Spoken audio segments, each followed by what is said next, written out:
Hello दोस्तों, नमस्ते। मैं कविता कुड़ियाल सेमवाल, उत्तराखंड देहरादून के खूबसूरत बानियावाला से। और आज जा रही हूँ मैं ऋषिकेश। वहाँ पे है मेरे दादी के मायके जा रही हूँ आज मैं, समझ लो। वहाँ पे है दादी के भतीजे के बेटे का। तो हमेशा मेरे साथ गाड़ी ड्राइविंग कर रहे सेमवाल जी। और आज हम जा रहे हैं नए रूट से, नया रास्ता पकड़ रखा है आज हमने। ये वाले नए रूट से जा रहे हैं आज हम। ये देखो यहाँ पे पहाड़ियाँ अलग ही है, अलग ही। देखो शानदार पहाड़ियाँ, बहुत शांत वातावरण यहाँ पे। और यहाँ पे अभी मिलना है किसी को हमने, और उसके बाद निकलेंगे ऋषिकेश के लिए।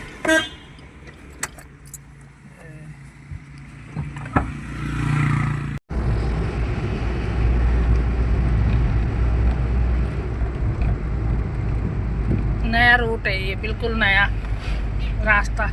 मतलब बिल्कुल नया तो नहीं कह सकती मैं, इसमें पहले भी आ रखी हूँ।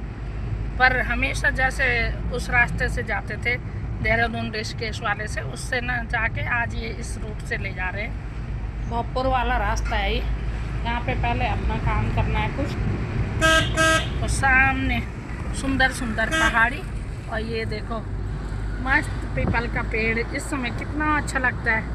गर्मी भी बहुत हो गई है, और गर्मियों में कितना अच्छा लगता है कि ऐसे पेड़ की छाँव। मुझे बहुत गुस्सा आता है जब कोई पेड़ काटने की बात करते हैं। घर पे भी छोटी सी रोड भी बन रही कहीं गांव की, तो उसमें भी बोल रहे कि पेड़ काटो। तो मुझे बड़ा ख़राब लगता है। लोगों को पता नहीं क्यों नहीं ये समझ में आता है। इतना बड़ा खतरा झेल लिया कोरोना वाला, उसके बाद भी लोगों को समझ में नहीं आता कि इन पेड़ों की अहमियत कितनी है हमारे जीवन में। और जिनकी जगह नहीं है वो तो कहाँ से लगा पाएंगे, लेकिन जिनकी थोड़ी सी जगह है तो अड़ोसी पड़ोसी बोलते हैं कि पत्ते गिर रहे हवा से। अरे पत्ते गिर रहे तो ये नहीं सोचते कि हवा भी तो मिल रही, ऑक्सीजन भी तो मिल रहा। पता नहीं क्या सोच है। अब चलो खैर, हम सबकी सोच नहीं बदल सकते, क्योंकि अब जहाँ देखो कंक्रीटों के जंगल मिल रहे। कंक्रीट ही कंक्रीट के पक्के निर्माण बने हुए जंगल, वनस्पति ये तो बहुत कम देखने को मिल रही है अब। दिक्कत ना हो तब तक पेड़ पौधों को काटना नहीं चाहिए। लेकिन विकास के नाम पे विकास हो रहा है, रोडें बन रही जगह जगह, लेकिन इसके नाम पे कितनी वन संपदा का भी नाश हो रहा है, और जो कि इंसान के लिए बहुत ज़रूरी है। और समझ में नहीं आ रहा लोगों को कि ऑक्सीजन इन पेड़ पौधों से ही तो मिलता है। ये देखो गेहूँ कट रखे हैं साइड से। ये देखो गेहूँ की खेती यहाँ पे। इस बार सबसे अच्छा मुझे ये लगा कि गेहूं की फसल में अभी तक भगवान की ऐसी कृपा रही, इंद्रदेव की, कि बारिश नहीं हुई। नहीं तो मुझे बड़ा बुरा लगता था लोगों के खेत जब गेहूं के बर्बाद होते थे। भले ही मेरा तो नहीं है अभी गेहूं गाँव कहीं बो रखा, लेकिन फिर भी दूसरों को देख के मुझे बड़ा बुरा लगता था कि कैसे बर्बाद हो रहा है। ये प्लॉटिंग का दानव पूरे खेतों को निगल रहा। उत्तराखंड ही नहीं, मैं दूसरे स्टेट में भी जब कभी जाती हूँ तो वहाँ पे भी देखती हूँ कि खेती की ज़मीन प्लॉटिंग में बदल गई। तो ये बहुत ही खतरनाक बात है। इसका पता अभी इंसान को चल नहीं रहा, आने वाले समय में पता चलेगा। फिलहाल हम पहुंच गए हैं यहाँ पे। चल रही है यहाँ पे पार्टी, ये चूड़ाक्रम की पार्टी है यहाँ पे। तो जैसे कि मैंने पहले बताया था, म्यूजिक चल रहा, और मेरी ब्लॉग में कॉपीराइट आ जाता है, इसलिए मैं इनकी बातें सुना नहीं सकती, सिर्फ एक्शन ही दिखा सकती हूँ इनकी। मैंने आवाज़ बंद कर रखी है क्योंकि ये फिर बोलते हैं तो पीछे से म्यूजिक भी आ रहा तो कॉपीराइट आ जाता है। और ये है मुंडन वाले बॉय की सबसे छोटी बुआ, और साथ में अन्य लोग भी हैं, चाची जी वगैरह। ये है नानी जी। और बहुत ही अच्छा लग रहा है यहाँ पे। गर्मी भी चिलचिलाती पड़ रही, लेकिन पूरी व्यवस्था की हुई है, कूलर वगैरह की बहुत अच्छी व्यवस्था कर रखी थी।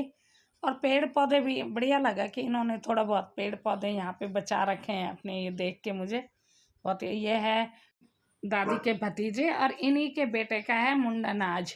चूड़ाक्रम संस्कार आज यहाँ पे पार्टी। और ये देखो चाची जी, ये जिला पंचायत रह चुकी हैं, और साथ में है नानी जी जिसका मुंडन है उस बेटे की उसकी पापा की नानी। अब चाची जी कुछ कह रही लेकिन मैं सुना नहीं सकती, फिर वही म्यूजिक आ रहा पीछे से, कॉपीराइट आ जाता है। यहाँ पे मेरी सबसे छोटी चाची जी की बेटी है, ये पहले भी दिखाया था मैंने अपने ब्लॉग में। ये बड़ी चाची मेरी और पीछे से उनकी बहू। इस तरह सबसे मिलना हो जाता है कार्यक्रमों में। और यहाँ पे बाकी के अन्य सब मेहमान। और स्पेशल तो मैं इनके दादा दादी या किसी से मिला नहीं पाई, क्योंकि आज बहुत भीड़ भाड़ होती है जब कार्यक्रम होते हैं। तो ऐसे कार्यक्रमों में जो घर के लोग होते हैं उनको बिल्कुल भी फुर्सत नहीं होती, तो मैं किसी को डिस्टर्ब नहीं करना चाहती थी। और भी बुआ जी लोग आ रखे थे जिनकी मैं वीडियो नहीं ले पाई, क्योंकि मैं देर से पहुंचती हूँ, तो ऐसे ही होता है। हमारे जीवन में कोई भी खुशी हो तभी अच्छी लगती है कि जब हमारे सारे अपने हमारे साथ हों। तो इसी तरह बहुत खुशियाँ जो भी होती हैं वो दुगनी हो जाती हैं। और बहुत अच्छा लगा। और इस बार चाचा जी ने सब अपने ध्यानों को, यानी कि दूर दूर तक को भी बुला रखा था। तो बहुत ही अच्छा लगा कि ध्यानों को इन्होंने एक मान सम्मान दे दिया। बात देने लेने की नहीं होती है, आजकल किसी के पास किसी भी चीज़ की कमी नहीं है, लेकिन इसी बहाने मिलना हो जाता है और एक दूसरे को देखना हो जाता है। जो लोग कभी नहीं मिल पाते वो भी ऐसे कार्यक्रमों में मिल जाते हैं। तो बहुत ही बढ़िया लगा यहाँ पे आके, भले ही धूप तेज थी और इसीलिए मिलने का ही मुझे लालच हो रहा था कि मिलना है सबसे। नहीं तो इतने सारे कार्ड घर में आ रखे थे कि धूप में मैं जाना भी नहीं चाहती। गर्मियों में दिन की पार्टी मुझे बिल्कुल पसंद नहीं आती। लेकिन अब जैसे चूड़ाक्रम की पार्टी है तो वो तो दिन में ही होनी है। बहुत सारी पार्टियाँ होती है जो दिन में होती हैं, तो फिर मैं चूज करती हूँ कि कहाँ जाना है, कहाँ मुझे ज़्यादा लोग मिलेंगे कि जिनसे मैं कभी मिल नहीं पाती जल्दी जल्दी, तो वहाँ पे मिलना हो जाएगा, ये सोचती हूँ मैं। फिर मौका नहीं चूकती, जहाँ मायका हो या ससुराल की तरफ जिनसे मेरा लगाव होता है वहाँ मैं जाने की कोशिश करती हूँ। आज के ज़माने दोस्तों किसी के पास कुछ भी काम नहीं है ज़्यादा, ना पहले जैसे काम है कि गाय भैंस खेती बाड़ी हो ना। और टाइम भी नहीं है किसी के पास किसी के घर जाने का, कोई किसी के घर नहीं जा रहा आजकल ऐसे ही। तो इसी बहाने से जब कोई बुलाता है तो मैं चूकती नहीं हूँ। और सुख और दुख में मैं सभी के यहाँ जाना पसंद करती हूँ। तो इसी तरह से बहुत अच्छा रहा, चाची जी ने ऐड से और मिठाई दे के, दक्षिणा दे के हमारी विदाई की। ओहो गर्मी बहुत है। और वहाँ पे से हमने चूड़ाक्रम की पार्टी बहुत अच्छी रही, सबसे मिलना हुआ। पार्टियाँ तो आज इतना कार्ड आ रखे कि ढेरों घर में जाना ही नहीं होता, इतनी जगह कैसे जा पाए कोई इंसान निभाते निभाते। लेकिन एक राज की बात बताऊं कि मायके की पार्टी भी अलग ही होती है, वहाँ पे मिस नहीं करना होता, मिस करने का मन नहीं करता वहाँ पे। मुझे सब मिल गए इसलिए बहुत ही बढ़िया लगा। और अब जा रही हूँ मैं अपनी बहू के यहाँ, बहू को लेने उसके मायके।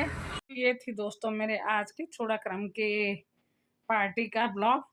पसंद आया हो तो लाइक करिए, शेयर करिए दोस्तों में, और मिलती हूँ अगले ब्लॉग।